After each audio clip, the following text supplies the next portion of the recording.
Welcome to the Week 3 newsletter for the Abernathy Fantasy Football League. I'm your host and your commissioner.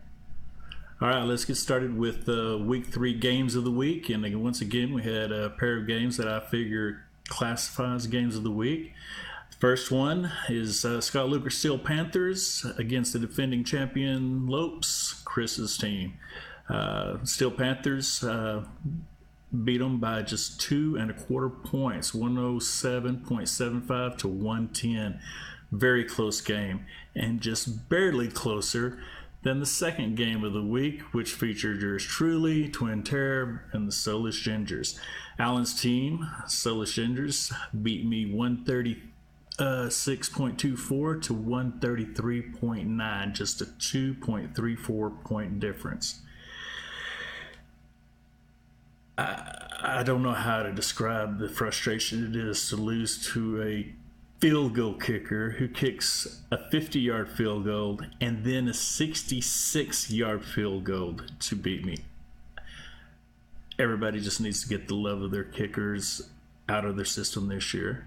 Next year, the Abernathy Fantasy Football League will not have place kickers as part of the rosters. It doesn't matter if everyone thinks that this is the only reason why I'm eliminating kickers. It doesn't matter to me. It's just a fact. No more kickers. In fact, I have several thoughts for Justin Tucker, and it goes a little like this. I don't want to tell him what a cheap, lying, no-good, rotten, four-flushing, low-life, snake-licking, dirt-eating, inbred, overstuffed, ignorant, blood-sucking, dog-kissing, brainless, dickless, hopeless, heartless, fat-ass, bug-eyed, stiff-legged, spotty-lipped, worm-headed sack of monkey shit he is! Hallelujah! Holy shit! Where's the Tylenol? All right, I got that out of my system.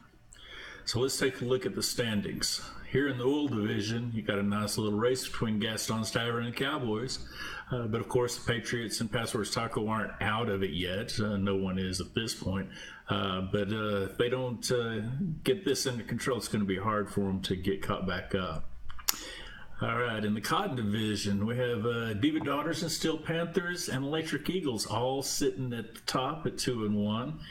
And the defending champion Lopes are at 0-3. Oh my God. Something's not right. Or maybe it is, and we're just, finding out last year was a fluke. Guess we're finding out, that the true power in this division is, Steel Panthers. Nobody can compete with that quality of a team led by a nice, strong coach and owner and Scott. So, see, that's what a little flattery will get you there.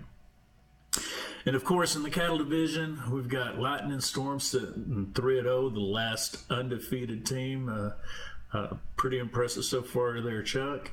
The rest of us have been beating up on each other. I beat Thomas, but lose to both Chuck and Alan. And of course, everybody, Thomas and Alan both lose to Chuck, and each one of them split a game the other way. So we're all beating each other up. So it's going to be a tough decision or a tough race to find out who's going to win this matchup. All right, before we take a look at next week's matchups, I want to take this opportunity to show a brief excerpt from an interview with one of the former members and former champion of the Abernathy Fantasy Football League, my wife, Christie Vandegrift. I think you'll enjoy it. This is just a small part of the interview. The rest of the interview can be found at the link in the description. Enjoy.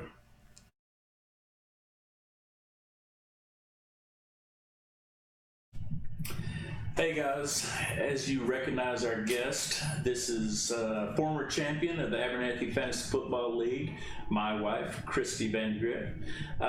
This week, she's our special guest, and she's going to tell how she got started in fantasy football and some of her thoughts and ideas and even strategies regarding fantasy football. So why don't you just tell us how you got started? Okay, so I didn't know what that was, and John and I were on our way to Amarillo to draft a fantasy football team, and at that time I had really news. I didn't know if it was good news, wasn't really sure, but earlier that day I had found out I was pregnant with our child, Carly, who's now 22. So, that was a good starter for our trip. But he had bought a magazine with all the fantasy football stuff in it because, it really wasn't online at that time. So I was to be looking through this magazine and writing a draft list. And we put off the conversation about having a baby until the way home. Yep. So anyway. Important things first. That was, I know, and I understood. I didn't mind. At least he wasn't, crying or throwing me out of the car. So anyway, that was my first experience. It was not my team. That was his team. And, everything was done on paper, scoring and all of that kind of stuff. You had to call in your lineup. And anyway, we've come a long way since then. But that was in 98. And in 99, I got my own team, and I called it Red Runts, and it was named after Carly and my little red-headed child for a long time. And then, I don't know how many years, we decided that we would have 2 leagues. And one was our first experience with drafting individual defensive players instead of team defenses. And so I left the AFFL. Yes. AFFL? The Abernathy. Both of them are AFFL. One is Abernathy and one's Antelope. So then I just played the new one, which is I think how we got Scott and Scott was part of that. I can't remember who. Russ Erb was there in that league as well. Your brother Paul was in that league as well. And some people played. I think like Brent. Brent played in both leagues, yes, and everything. So when I came back, Chuck actually, I believe, started, or when he left and came back, he was in the second league as well. So I mean, it has. There's been a lot of players in and out of that league. So anyway, I did eventually come back to the Abernathy, the original league, and changed my name to Wolf Mother because I had been watching Game of Thrones, and I just kind of put the Mother of Dragons with the wolf signia. What is that thing? Anyway, their symbol. Anyway, that's how I got Wolf. I got Wolf Mother.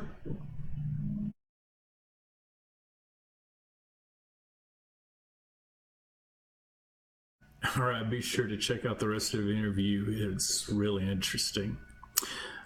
Week 4 matchups. Game of the week here. We've got the undefeated Lightning Storm taking on the 2-1 Electric Eagles. Neither one have submitted a lineup at this time yet, but according to the projected point totals, Lightning Storm is looking at about 118 points, and Electric Eagles possibly 111 points. So pretty tight game. 7-point differential there, and 2 decent teams going at it. Should be a lot of fun. Next matchup here, we have Twin Terror versus Gaston's Tower, and this is going to be a fun, exciting game. We've both set our lineup so far, so as it stands right now, of course, this is going to change, every second of every day. I have 128.75 points projected, and Brent has 121.81 points projected, so showing me with potential for a win. Yay me, I need it. All right, next game shows the Steel Panthers and the Patriots. Scott hadn't set his lineup yet. Matt has, but let's take a quick look here. Shows Matt with a 115, and it shows Steel Panthers with a 111. Very, very close game. So this one should be interesting to watch as well. All right, here's a good one. Cowboys and Diva Daughters. Cowboys are 2-1. Diva Daughters are at 2-1. Very close, equally matched teams. It looks like on paper anyway. Until you start looking at projections, it's showing Cowboys with a dominant win, projected 122 over 103. So, not sure if that's how it's going to actually turn out, but that's why we play the games. All right. Soulless Gingers and the Lopes. Neither one has set their lineups at this time, but Soulless Gingers sitting at 1-2, fresh off their win against me, and Lopes sitting at 0-3, the last winless team. And this doesn't really help a whole lot. Well, actually it does. It shows the Lopes potential projection of 116 and the Soulless Gingers projected potential of 99.88 points. So Chris may be looking for his first win this week. We don't know. We'll have to see. All right, we got Passwords Taco in the chats. Kyle hadn't set his lineup yet, no problem. Thomas has set his. It is showing about a 117 projection here.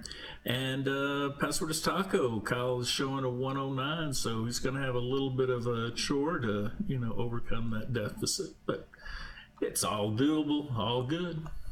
And that's the wrap up for this week. I hope you enjoyed it, and let me know if you want to keep saying these things. Peace.